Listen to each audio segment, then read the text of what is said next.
ഈ കഴിഞ്ഞ 2-3 ദിവസമായി മാനന്തവാടിയിലെയും പ്രത്യേകിച്ചും വയനാട് ജില്ലയിൽ പൊതുവെയും ജനങ്ങളെ ഭീതിയിലാഴ്ത്തിയ കടുവ മരിച്ച നിലയിൽ ഇന്ന് പുലർച്ചയോടുകൂടി കണ്ടെത്തുകയായിരുന്നു. വനംവകുപ്പ് നിയോഗിച്ച സ്പെഷ്യൽ ഓപ്പറേഷൻ ടീമാണ് ഈ കടുവയെ മരിച്ച നിലയിൽ കണ്ടെത്തിയത്. ഇത് മലയോര നിവാസികളെ സംബന്ധിച്ചിടത്തോളവും പഞ്ചാരക്കൊല്ലി പ്രദേശ ജനങ്ങളെ സംബന്ധിച്ചിടത്തോളവും അങ്ങേയറ്റം ആശ്വാസം നൽകുന്ന ഒരു കാര്യമാണ്. ചത്തതാണെങ്കിലും കടുവയെ പിടികൂടാൻ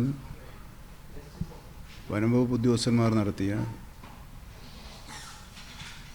വളരെ ആത്മാർത്ഥമായ ശ്രമത്തെ, റിസ്ക് എടുത്തുകൊണ്ടുള്ള ശ്രമത്തെ ഈ ഘട്ടത്തിൽ ഞാൻ അഭിനന്ദിക്കുകയും പഞ്ചാരക്കൊല്ലിയിലെ ജനങ്ങളോട് നിങ്ങൾക്ക് സമാധാനമായി ഉറങ്ങാൻ കഴിയട്ടെ എന്ന് ആശംസിക്കുകയും ചെയ്യും. ഇത് ഇവിടെ വെച്ച് നിർത്താൻ വനംവകുപ്പ് ആലോചിക്കുന്നില്ല. വയനാട് ജില്ലയിൽ തന്നെ ചില കേന്ദ്രങ്ങളിൽ 3-4 കേന്ദ്രങ്ങളിൽ കടുവയുടെ സാന്നിധ്യമുള്ളതായി നാട്ടുകാർ പറഞ്ഞത് മാധ്യമങ്ങൾ റിപ്പോർട്ട് ചെയ്തിട്ടുണ്ട്. അങ്ങനെ റിപ്പോർട്ട് ചെയ്ത പ്രദേശങ്ങളെ ഇന്നും നാളെയുമായി ഒരു സ്പെഷ്യൽ ഓപ്പറേഷൻ സ്കീം നടപ്പിലാക്കുന്നതിനുള്ള നിർദ്ദേശം ചീഫ് ഫോറസ്റ്റ് വൈൽഡ് ലൈഫ് വാർഡനോടും ജില്ലാ കളക്ടറോടും നിർദ്ദേശിക്കുകയും അതിനുവെച്ച ക്രമീകരണങ്ങൾ ഉടനെ നടത്തണമെന്ന് ആവശ്യപ്പെടുകയും ചെയ്തിട്ടുണ്ട്. ആ രൂപത്തിലുള്ള പ്രവർത്തനങ്ങൾ അവർ നടത്തുകയാണ്. എനിക്ക് മാധ്യമങ്ങളോടും പൊതുസമൂഹത്തോടും അഭ്യർത്ഥിക്കാനുള്ളത്, ഒരു കാര്യത്തിലും 100% പരിഹാരം നമ്മൾ പ്രതീക്ഷിക്കരുത്. ഒരു കാര്യത്തിൽ എന്നാൽ വനംവകുപ്പിലെ ഉദ്യോഗസ്ഥന്മാർ അവരുടെ പ്രവർത്തനത്തിൽ ജാഗ്രത കുറവ് കാണിക്കുന്നുണ്ട്. ജാഗ്രത കുറവ് കാണിക്കുന്നുണ്ടെങ്കിൽ തീർച്ചയായും അത് ചൂണ്ടിക്കാണിക്കുകയും ഭരണകൂടം അത് തിരുത്തിക്കാനുള്ള നടപടി സ്വീകരിക്കുകയും ചെയ്യണം. നേരത്തെ ഉണ്ടായിരുന്ന ചിത്രം മനസ്സിൽ വെച്ചാണ് ഇപ്പോഴും വനംവകുപ്പിലെ ഉദ്യോഗസ്ഥന്മാരെ ജനങ്ങൾ കാണുന്നത്. പക്ഷെ നിങ്ങൾ സാക്ഷികളാണ്. അവിടെ രാപ്പകലില്ലാതെ അവരുടെ ജീവൻ പോലും പണയപ്പെടും എന്ന് കരുതിയ സന്ദർഭം ഉണ്ടായാൽ അതുണ്ടായിട്ട് പോലും ധീരതയോടുകൂടിയാണ് അവർ പ്രവർത്തിച്ചുകൊണ്ടിരിക്കുന്നത്. ഇത്തരത്തിലുള്ള ദൗത്യം വിജയിക്കണമെങ്കിൽ ഏകപക്ഷീയമായ പ്രവർത്തനം കൊണ്ട് സാധിക്കില്ല. ബഹുജനങ്ങളുടെ സഹായ സഹകരണങ്ങളോടുകൂടിയല്ലാതെ ഇത്തരം ഗുരുതരമായ പ്രശ്നങ്ങളെ പരിഹരിക്കാൻ ഉദ്യോഗസ്ഥ സമൂഹത്തിന് മാത്രമായി കഴിയില്ല എന്ന് കരുതുന്നവരാണ് ഞങ്ങൾ. അതുകൊണ്ട് ഇനിയും ഇത്തരം സന്ദർഭങ്ങൾ ഉണ്ടാകാതിരിക്കട്ടെ എന്ന് ആശിക്കുന്നതോടൊപ്പം അഥവാ ഉണ്ടായാൽ ജനപ്രതിനിധികളും ഉദ്യോഗസ്ഥന്മാരും തമ്മിൽ ആശയവിനിമയം നടത്തി ജനങ്ങൾക്ക് സമാധാനം ഉറപ്പു നൽകുന്ന വിധത്തിലുള്ള പരിപാടികൾ ആസൂത്രണം ചെയ്ത് മുന്നോട്ട് പോകുന്നതാണ് നമുക്ക് എല്ലാവർക്കും ഗുണം ചെയ്യുക. ഇപ്പോൾ ഇന്നലെ ഉണ്ടായ അനുഭവം നിങ്ങളൊക്കെ എന്തൊക്കെ വിമർശിച്ചാൽ ഇന്നലെ അങ്ങോട്ട് പോകുമ്പോൾ വലിയ പ്രശ്നമായിരുന്നു. നിങ്ങളിൽ പലരും സാക്ഷികളാണ്. അത് നിങ്ങൾ ജനങ്ങളിൽ എത്തിക്കുകയും ചെയ്തു. ആ പ്രതിഷേധത്തിൻ്റെ രൂക്ഷത നിങ്ങൾ ജനങ്ങളുടെ മുമ്പിൽ എത്തിക്കുകയും ചെയ്തു. അത് നിങ്ങളുടെ ഉത്തരവാദിത്തത്തിൽപ്പെട്ടതാണ്. പക്ഷെ തിരിച്ചു വരുമ്പോഴുള്ള ചിത്രം നിങ്ങളാരും കാണിച്ചില്ല. അതിനകത്ത് എനിക്കൊരു പരിവുള്ളത്, നമ്മുടെ അടുത്ത കാലത്തെ ചരിത്രത്തിലൊന്നും ഇങ്ങനൊരു ഒത്തുതീർപ്പ് സംഭാഷണം നടത്തിയിട്ട് ഇത്രയും ആഹ്ലാദത്തോടുകൂടി ജനങ്ങൾ പിരിഞ്ഞു പോയതും അഭിവാദ്യം ചെയ്യുന്ന ഒരു സംഭവം ഉണ്ടായിട്ടുണ്ടോ?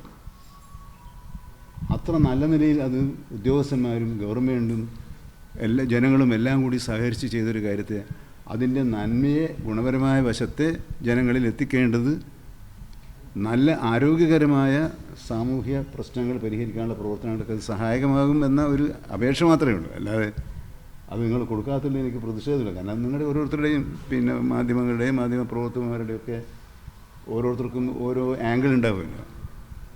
അപ്പോൾ അത് അങ്ങനെ ചെയ്യണമെന്ന് ഞാൻ അഭ്യർത്ഥിക്കുന്നു. അപ്പോൾ നമുക്ക് 2 ദിവസം കൂടി. പിന്നെ മരണകാരണം സംബന്ധിച്ച സംശയങ്ങൾ, അത് ഡോക്ടർ അരുൺ സക്കറി തന്നെ പറഞ്ഞിട്ടുണ്ട്. മരണകാരണം പോസ്റ്റ്മോർട്ടം കഴിഞ്ഞതിന് ശേഷമേ സാധ്യമാവുകയുള്ളൂ. ആ പോസ്റ്റ്മോർട്ടം നടപടികൾ സ്വീകരിച്ച് കഴിഞ്ഞതിന് ശേഷം അതിന് സംസ്കരിക്കാതെ തുടങ്ങിയ നടപടികളിലേക്ക് പോകും. ഞാൻ പറഞ്ഞതുപോലെ തുടർന്നുള്ള ഇനിയും 1-2 ദിവസങ്ങളിൽ സംശയമുള്ള പ്രദേശങ്ങളിലെ തിരച്ചിൽ എന്ന ഒരു ഓപ്പറേഷൻ വയനാടിൻ്റെ 2ാം ഘട്ടം ആരംഭിക്കാനാണ് തീരുമാനിച്ചിട്ടുള്ളത്. ഏതെങ്കിലും തരത്തിൽ പരിക്കേറ്റത് അങ്ങനെ എന്തെങ്കിലും വിവരം നേരത്തെ ഉണ്ടായിരുന്നോ? കാരണം സംഗതി എന്തെങ്കിലും എന്തുകൊണ്ടാണ് ചത്തത്? അല്ല, നമ്മൾ ഇന്നലെ രാത്രി വൈകുന്നേരം മുതൽ അവിടെ ഒരു 17 ക്യാമറകളിൽ ഈ ചിത്രം, അപ്പോൾ അതുകൊണ്ടാണ് നമ്മൾ അതാണ് ഇപ്പം കണ്ടൊരു സ്ഥലത്തിൻ്റെ പേര് അല്ലല്ല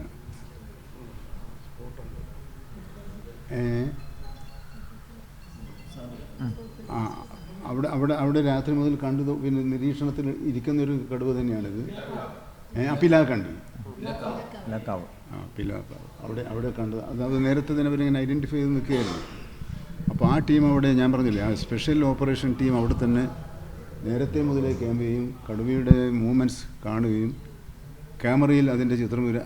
അവിടെ വെച്ച് നമ്മൾ നേരത്തെ തീരുമാനിച്ച വിധത്തിലുള്ള ഓപ്പറേഷൻ നടത്താൻ കഴിയുമെന്ന ധാരണയോടുകൂടിയാണ് അവിടെ ലൊക്കേറ്റ് ചെയ്തിട്ടുള്ള സ്പെഷ്യൽ ഓപ്പറേഷൻ ടീമിനെ നിശ്ചയിച്ചത്. പക്ഷെ അത് വേണ്ടി വന്നില്ല. ഒരർത്ഥത്തിൽ അതാണ് ഒരു വന്യമൃഗമായാലും വെടിവെച്ച് കൊല്ലുക എന്നത് അതൊരു വേറൊരു തലം അതിനുണ്ടല്ലോ. ആ തലത്തിലേക്ക് പോകാതെ ജനങ്ങൾക്ക് രക്ഷയുണ്ടാകുന്നൊരു പ്രക്രിയ അവിടെ നടന്നു എന്നതിലുള്ള സന്തുഷ്ടിയാണ് നമ്മൾ രേഖപ്പെടുത്തേണ്ടത്. കൊന്നു എന്നതിലുള്ള സന്തോഷമല്ല. ജനങ്ങളുടെ ഭയാശങ്കകൾ മാറ്റാൻ കഴിഞ്ഞു എന്നത് മാത്രമാണ് സന്തോഷകരമായ കാര്യം. 2 ദിവസം ഓപ്പറേഷനെ പിന്നെ കടുവയെ കണ്ടു എന്ന് പറയുന്ന സ്ഥലങ്ങളിലാണ് അല്ല, സംശയങ്ങൾ പറഞ്ഞ ചില സ്ഥലങ്ങളുണ്ട്. പുൽപ്പള്ളി, ഇങ്ങനെ 3-4 സ്ഥലങ്ങൾ നിങ്ങൾ തന്നെ റിപ്പോർട്ട് ചെയ്തിട്ടുള്ളതാണ്. ആ 3 സ്ഥലങ്ങളിൽ ഒരു പൊതു നിരീക്ഷണം, ഇപ്പോൾ ഇവിടെ നടക്കുന്ന നിരീക്ഷണത്തിന് പുറമെ ഈ സ്പെഷ്യൽ ടീം തന്നെ, RRT ടീം തന്നെ അവിടെ ഈ പ്രദേശങ്ങളിൽ ഒരു പരിശോധന നിരീക്ഷണം നടത്തി അതിന്മേൽ ഒരു നിഗമനത്തിലെത്താനുള്ള നടപടികൾ സ്വീകരിക്കണമെന്ന് നിർദ്ദേശിച്ചിട്ടുണ്ട്.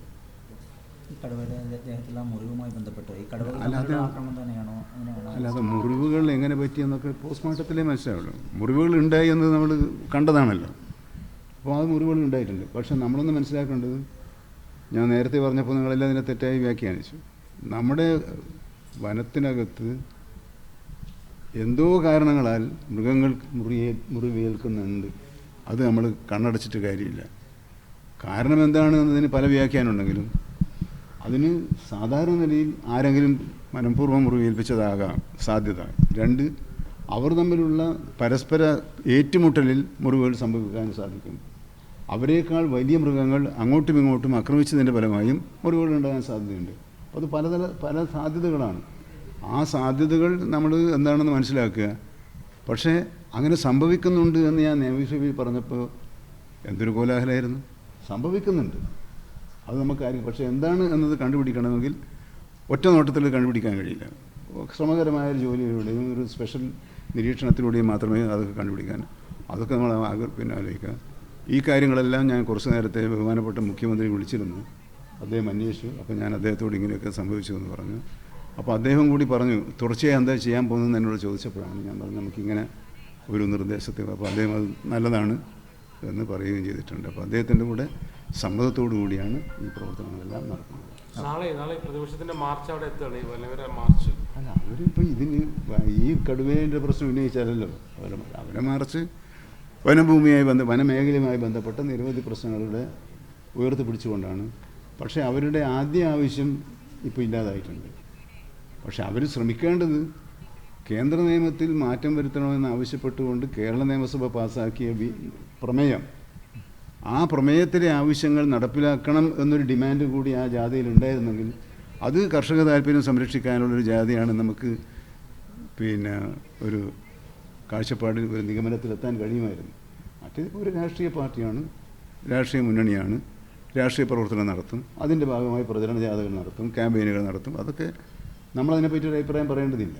കാരണം അത് എല്ലാ പാർട്ടികളും ചെയ്യുന്നൊരു കാര്യമാണ്. പ്രത്യേകിച്ചും പഞ്ചായത്ത് തെരഞ്ഞെടുപ്പൊക്കെ വരുന്ന കാര്യത്തിൽ എല്ലാ രാഷ്ട്രീയ പാർട്ടികളും ഇതുപോലുള്ള പൊതുപരിപാടികളും സമരപരിപാടികളും പോകുന്നത് കേരളത്തിലൊരു സർവ്വസാധാരണമായ ഒരു കാര്യമാണ്. അതിൽ വിശേഷിച്ചൊന്നുമില്ല.